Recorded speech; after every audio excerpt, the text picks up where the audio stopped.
இவங்களை பத்தி நான் உங்களுக்கு சொல்லி தெரியணும்னு அவசியம் கிடையாது. முதல்ல நான் சொல்லிடுறேன். எனக்கு தான் அவங்க புதுமையான பெண், புது பெண்ணு. உங்களுக்கு எல்லாம் எல்லாருக்கும் தெரியும்.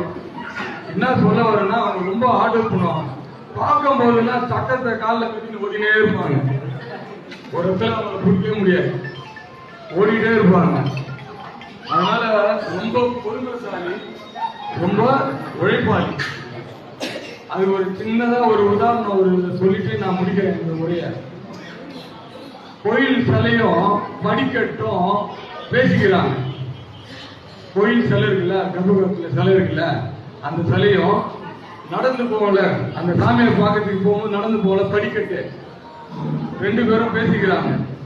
படிக்கட்டு கேட்டுட்டான் கோயில் சிலையை பார்த்து, நீயும் கல்லுதான் நானும் கல்லுதான், என்ன மிதிக்கிறாங்களே, உன்னை கையெழுத்து கும்புறாங்க, பால் அபிஷேகம், நெய் அபிஷேகம், தேன் அபிஷேகம், இது மேல எல்லாம் அபிஷேகம் உங்களுக்கு தெரியும்.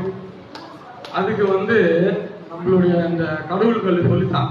என்ன சொல்லித்தான், ராஜா உன்னை 4 கட்டு தான் கட்டினாங்க, இந்த சைடு அந்த சைடு, இந்த சைடு இந்த சைடு, நீ படிக்கட்டா மாறிட்ட.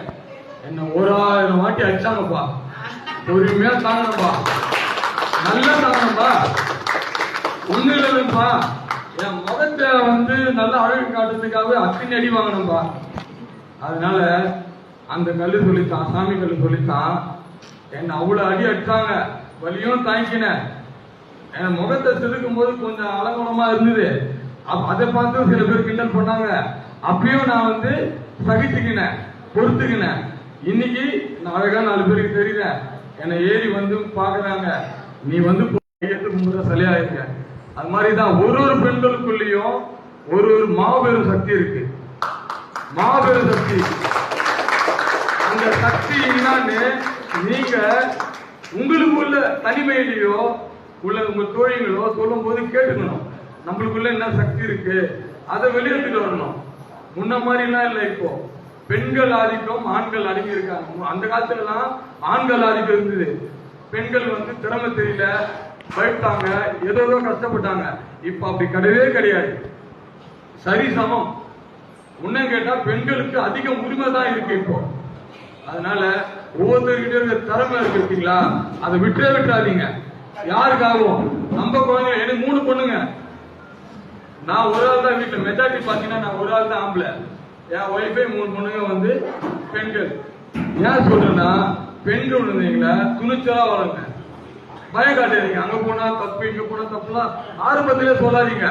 தைரியமா இருங்க. நல்லவங்களே உலகத்துல இருக்கிறாங்க, கெட்டவங்க இருக்கிற மாதிரி நல்லவங்களும் இருக்காங்க. அதனால பெண்கள் தினம் இன்னைக்கு இங்க வந்திருக்க எல்லாருக்கும் என்னோட வாழ்த்துக்கள். மேலும் மேலும் வாழ்க்கையில நீங்க மேலும் மேலும் போயிட்டே இருக்கணும். நீங்க எல்லாரும் மற்றவங்களை கோயில்ல பாக்குற அந்த தலைமையை பார்க்கணும், படிக்கட்டுல பாக்குற மாதிரி நீங்க வச்சுக்காதீங்க வாழ்க்கைய. எல்லாருக்கும் ஹாப்பி உமன்ஸ் டே. இன்னைக்கு மகளிர் தினம். ரொம்ப பெருமையா இருக்கு இந்த இடத்துல எல்லாருக்கும் வாழ்த்து தெரிவிக்கிறதுல.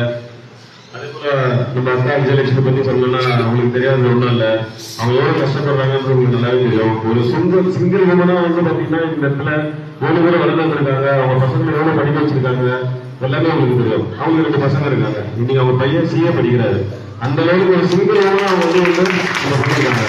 இவங்களெல்லாம் நம்ம பாத்தீங்கன்னா எப்படி சொல்றது, நம்ம அவங்க ரோல் மாடலா வச்சு எல்லா பெண்களும் நடக்கணும்ன்றது ஒரு ஆசை.